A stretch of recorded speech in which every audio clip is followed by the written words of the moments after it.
Their first win of the season are on the road in Philadelphia for Thursday Night Football, taking on a reeling Eagles squad that came up short in their attempt to tie the Ravens late in the game in Week 6. Cannot get there! If there was a silver lining to their latest loss, it was the fight Carson Wentz and company showed late in the game. Wentz throwing for a couple scores while not throwing any picks. Touchdown, Fulgham! Still, Wentz finished yet another game with a sub-90 passer rating, and his yards per pass attempt were a paltry 5.3. Oh, it was right there for McPhee! He was also sacked 6 more times.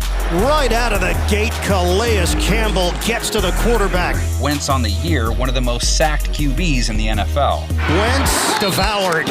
The Giants haven't been too bad at getting to the QB either. They sacked Kyle Allen 3 times last week and now have 15 for the season. And he gets drilled by Leonard Williams.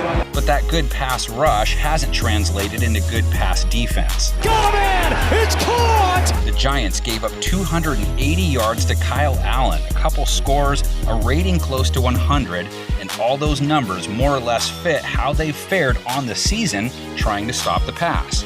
Trying to haul it in. What a catch. Touchdown, Washington. New York can at least point to a solid run D, holding Washington to 3.6 a run last week and holding teams under 4 for the year.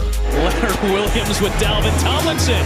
Feeling it right now. Philly's ground game was looking promising early last week. By far the best offensive play of the day. Miles Sanders again breaking off another huge run that helped fatten their rushing stat line. Miles Sanders may make them pay! But the injury curse the Eagles are under continued, Sanders leaving the game with a knee injury.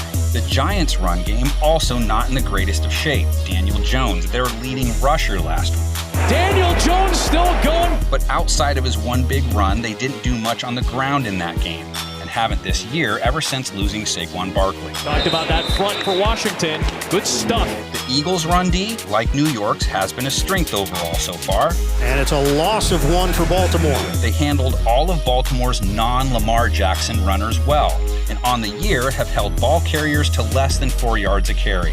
Hit the stop sign, the Gus Bus denied. But like the Giants, they too haven't been very good against the pass. Jackson will dial it up and hits his man. They are at least coming off a decent performance though, holding Lamar Jackson to under 200 yards and under 7 per pass attempt. But Cox gets a hand in the passing lane. And they sacked him 3 times on the game. Their pass rush, one of the best in the league in 2020. Jackson trying to fake, and he's blocked down. So, will the Giants' line be able to hold them at bay? Only 1 sack allowed last week, but Jones only threw 19 times. And on the year, he too has been one of the most sacked QBs in the league. Time running out, and down he goes. The Philly pass rush, your top statistical advantage in this game, but the rest is pretty close. Both QBs have struggled, each D has played the run well, but not the pass. So what does that all pencil out to for you? The Eagles have beat the Giants 7 straight times and 9 out of their last 10. Tell us if you think that dominance continues or if the G-Men are finally ready for a win over their division rival.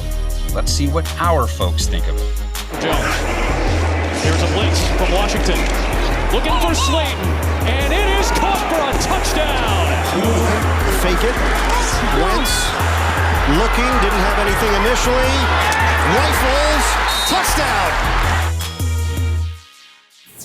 What's going on, folks? JT here with the one they love to hate, coming at you today with some Thursday night football talk. For you NFC East freaks and you fantasy football geeks, I'm going to drop some stuff here for you today. Hopefully it helps you out. I can't even believe I'm actually talking about this game, considering how terrible this division is and how terrible each team in this division is. Just want to jump right into it and give you a little bit of statistics.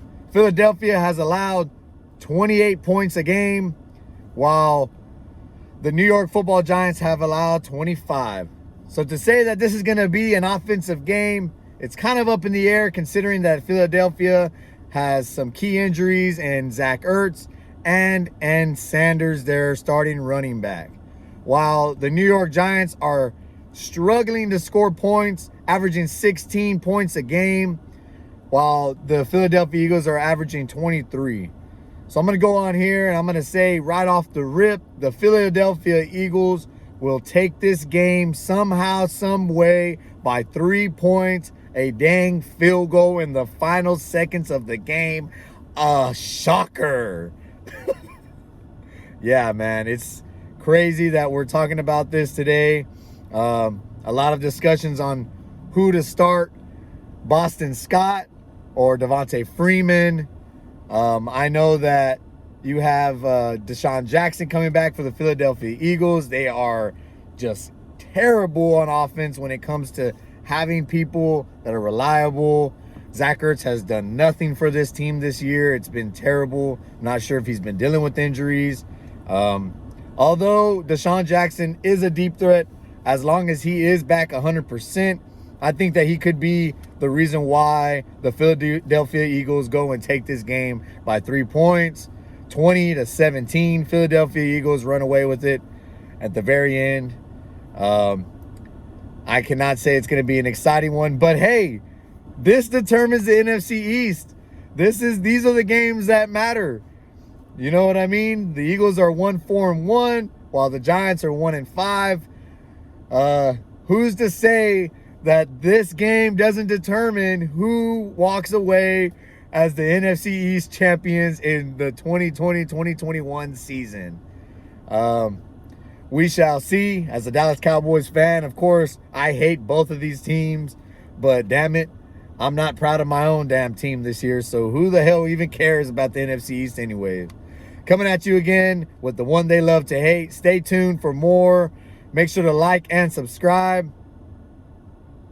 You love to see it. Ooh, wow. Chris Brown, damn. Little baby in a bag in a Birkin.